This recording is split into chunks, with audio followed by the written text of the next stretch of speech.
KY Pro and Jabber J4 Ultra pairing. While searching, on lang po natin si J4 Ultra.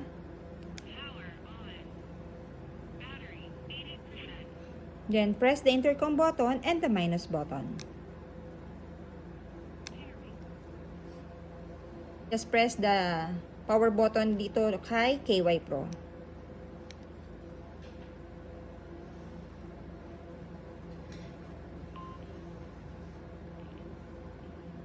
Well, blue light indicator meaning po connected na sila. Try natin ha.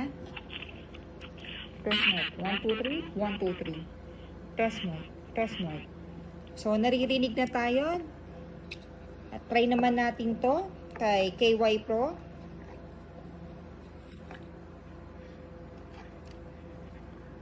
Test mode. 1, 2, 3. 1, 2, 3. 1, 2, 3. 1, 2, 3. Yan. So, another pairing, another reset.